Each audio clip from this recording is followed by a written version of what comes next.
But right now we are here to honor a gentleman with the Reynolds Award, which is conferred on an alumnus or alumna doing exceptional work with youth for the betterment of the quality of life. I had the privilege of sitting on the committee that chose Peter Tierney out of the 20-plus candidates nominated this year. Let me give you a sampling of his vast resume of accomplishments.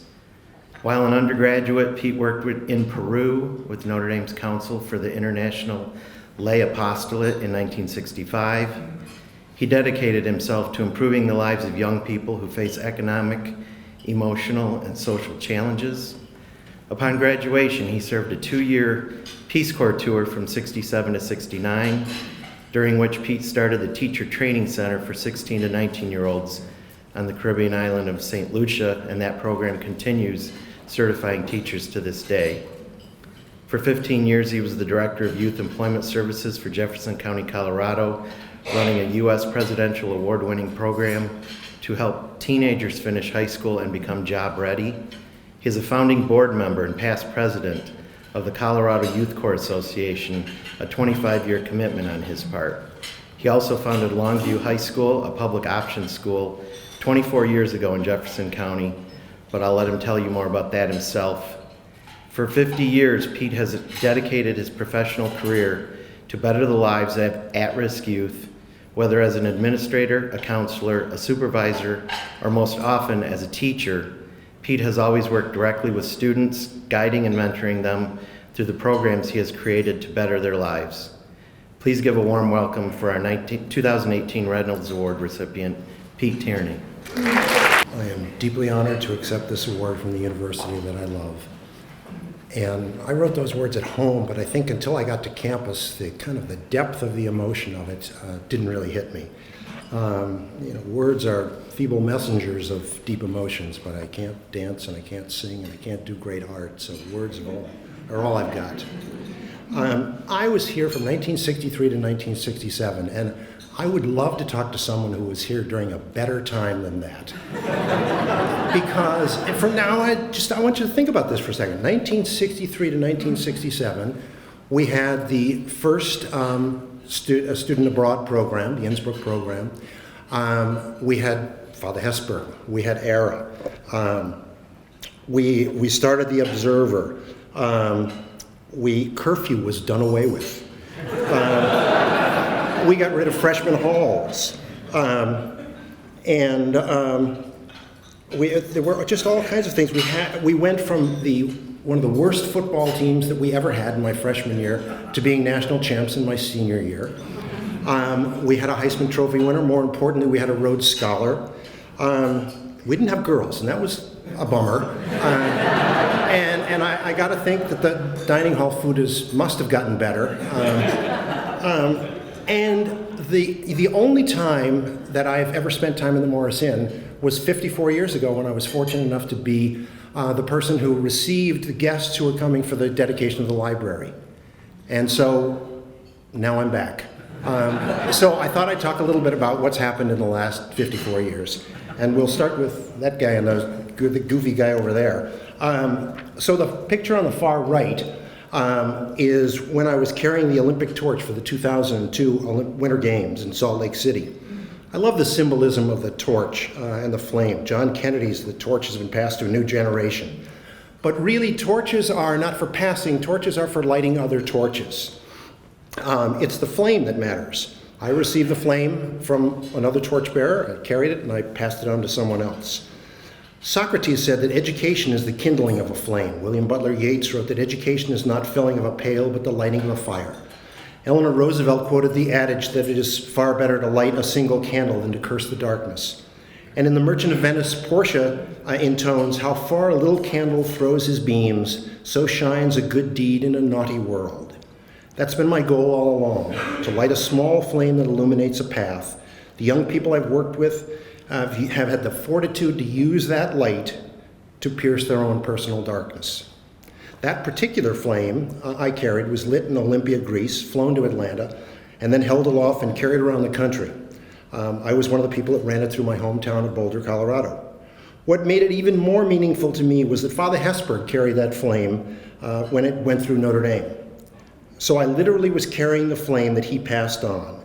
as virtually all of us here today carry Father Ted's flame. The second picture shows me after a race. I had the opportunity to compete and complete the Hawaiian Ironman Triathlon, 112-mile bike ride, 2.4-mile swim, and a 26.2-mile marathon. A long day. I'm a very dedicated athlete, though of quite meager talent, but I strongly believe in the importance of physical fitness. We have only one body, and we need to treat it well and use it wisely. The motto of the Ironman is, anything is possible. Which leads to the third picture of me with my students at my retirement party. I could regale you with stories of success of students who went from high school dropout to PhDs, from deep depression and suicide attempts to healthy adulthood, from drug and alcohol abuse to sobriety and productive lives, enriching their community. I think they looked at my old, very average, very ordinary body and thought, if he can do the Ironman, then maybe everything is possible. Truth be told, much as I like these pictures, there are 3 other pictures that really ought to be up there because they would better illustrate why I'm up here. The first would be a picture of my wife, Carol, without whose support over the last 45 years, I doubt I would have accomplished much. And I certainly would not have had as happy and fulfilling a life as I've had. She has been and remains the love of my life, a partner in raising our children, and is recognized as the doyen of clinical psychologists in Boulder. The second picture would be of my family. There was little my parents were prouder of than the fact that they sent my brother and I to Notre Dame. My mom and dad in this university instilled in me the values that continue to push me to do more, wanting the world to be a better place for my children and granddaughters, and that has motivated me. What has inspired me is knowing the struggles of my great-grandparents who, 170 years ago this month, escaped from Angorta Mór, the great hunger of Ireland in the 1840s, and survived the coffin ships to come to America and build a better life. What a great country, in 4 generations, to have come from starvation and poverty to receiving an award for doing work that you loved. The third picture would be of my friends and colleagues, some of whom are here today. John and Bob and Ted and Anna, I appreciate so much that you are here. Their work in psychology and medicine and law and education and theater inspires me, and their friendship invigorates me. And of course, there would be a fourth picture of all the young people who've inspired me by doing the hard work of turning their lives around. In Middlemarch, George Eliot said, "The young ones have always a claim on the old to help them move forward." I believe that. Teddy Roosevelt said, "Far and away the best prize that life has to offer is the chance to work hard at work worth doing." I believe that too. When you get right down to it, all I've done is help the young ones move forward, and that has indeed been work worth doing. I do accept this award on behalf of all of us because I wouldn't have accomplished the little I've done without my family, my friends, and the lessons I learned at this university about service and teamwork. We are all part of a team, and however small a role we play, it matters. I learned that lesson early in life here at Notre Dame from a chance encounter one warm Thursday night in November of 1964. I was walking across campus, going from the new, as yet unnamed library to my sophomore dorm, and with only a few minutes to spare before midnight curfew. We hadn't done away with it at that point. Midnight curfew, I think about that now. I have trouble staying awake after 10:30 now. It was a nice night though, but I'm sure I didn't notice it, caught up as I always was in my adolescent thoughts and concerns and anxieties. As I remember it, there was no one else on the quad except for some man who was approaching me on the path. As we got closer, I realized it was the new football coach, a guy named Ara Parsegian. In November of 1964, we were 7-0, having gone 2-7 the year before, and we were going into the Michigan State game. As we crossed paths, I simply said, "Good luck on Saturday, Coach." He looked up, he'd been kind of distracted. He looks up and he goes, "What? Wait. I kind of froze and my Catholic guilt kicked in. I wondered if I was already missed curfew. And I was going to be turned in by the head coach. He asked me my name. Now I was sure I was going to be turned in. Then he said, I shouldn't be wishing him good luck. In my panic and paranoia, I wondered if there's a taboo against wishing a coach good luck. Was it like actors? Do you say break a leg? Somehow the idea of saying to a football coach, I hope somebody breaks a leg on Saturday, just didn't seem to make sense. I can't imitate Era's cadence, but he told me that wishing him good luck was acting as if I wasn't a part of the team. He said, you're part of the team. And I thought, are you looking at me, coach? I'm a 135-pound, gangly, uncoordinated 19-year-old. I've seen the guys on the team. And he said, no, you're part of the team. We're in this together. When we're out on the field, we're Notre Dame. Peter, are you Notre Dame? Yes, I am. I don't think I ever felt more Notre Dame than at that moment. He said, then you get all your friends to cheer as loud as they can so we can all do our best on Saturday. Can you do that for me? I can. I don't think I ever cheered so loudly at a game in my life. And it must have worked because we beat Michigan State for the first time in 10 years, 34-7. I was hoarse for a week. Beyond that, though, I did learn the lesson from that private little pep rally that we're all in this together, that we're all interconnected and have a role, however minor, to play. So every day I try to figure out what my role is and play it enthusiastically. I'd like to talk for a minute about what I've learned in my career working with teenagers. Education, when done well, is conversation. It's not shooting arrows of knowledge into the brains of young people. It's more like friendly volleying back and forth in tennis, where the objective is less to win the game and more to keep the volley going.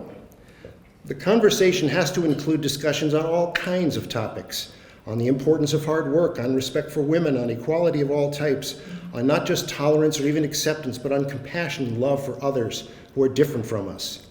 And these days, on the importance of face-to-face interactions in an age when young people think that virtual communication is all the rage. Education is more than training people for jobs, more than producing people who will enlarge our gross national product. It's not that becoming employable isn't important. It is. We all want to find good work that is worth doing. But life is more than just adding to the GDP. 50 years ago this month, Robert Kennedy spoke on campus and addressed this very issue. In his speech, he said, "Yet the gross national product does not allow for the health of our children, the quality of their education, or the joy of their play. It does not include the beauty of our poetry or the strength of our marriages, the intelligence of our public debate, or the integrity of our public officials. It measures neither our wit nor our courage, neither our wisdom nor our learning, neither our compassion nor our devotion to our country. It measures everything, in short, except what makes life worthwhile. And it can tell us everything about America except why we are proud to be Americans." That's a conversation that's worth continuing. We all had a favorite teacher, a teacher who engaged us on a human level, saw us where we were and treated us like less like a blank slate to be written on, and more like an unopened rose to be watered and nurtured, a teacher who started a conversation with us. And the best teachers and the best conversations go on forever. Nothing stops them, not even death. When I was introduced, it was said that I worked with at-risk youth in alternative settings. Those are young people with whom I've had the privilege to spend my professional life.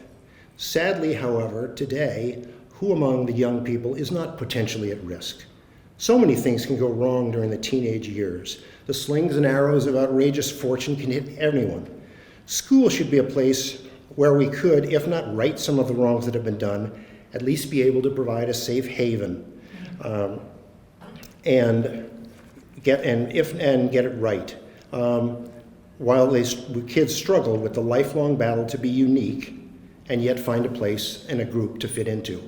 The need for community, for safe community, for nurturing community becomes more and more important in our fractured, often isolated society. Each of the schools, programs, corps, and organizations I've worked with was of a manageable size so that community was possible.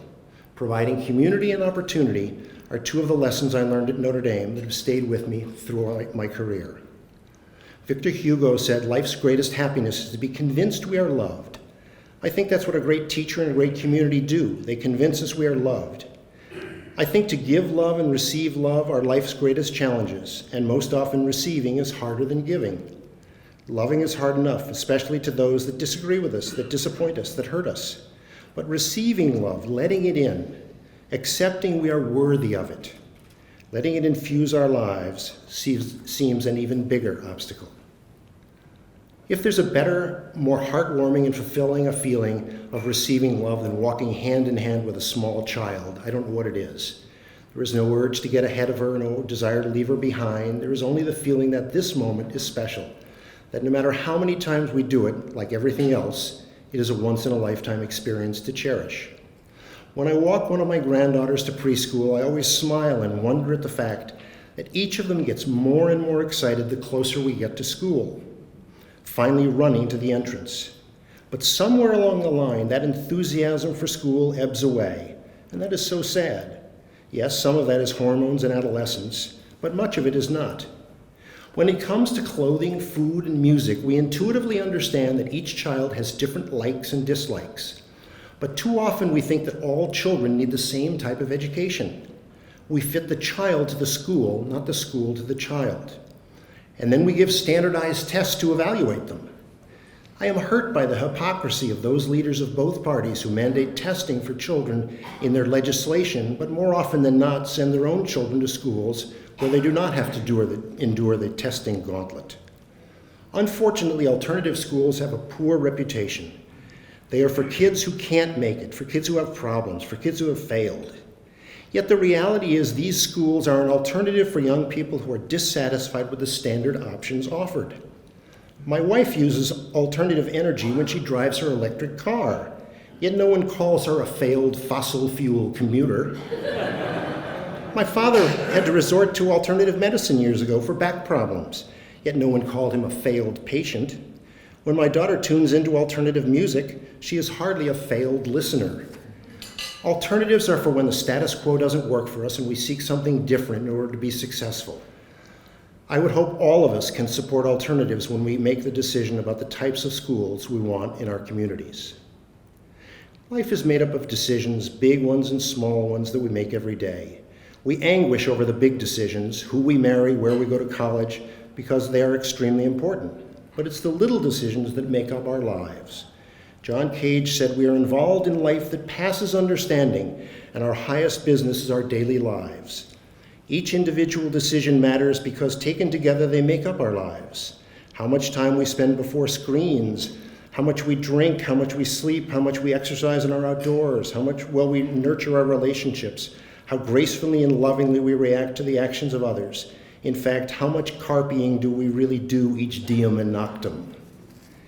Emily Dickinson wrote that it will never come again is what makes life so sweet. Yogi Berra said, if I had it to do all over again, I'd do it all over again. I am now in the fourth quarter of my life. This month began with the Notre Dame women's basketball team reminding me again that the fourth quarter is the most exciting one. I am currently working on the construction of schools in rural Nepal, replacing ones damaged in the devastating 2015 Gorkha earthquake. This award rejuvenates my spirit and makes me want to carry out Father Hesburgh's dictum about retirement when he said, "Do as much as you can, as well as you can, as long as you can." Thank you very much.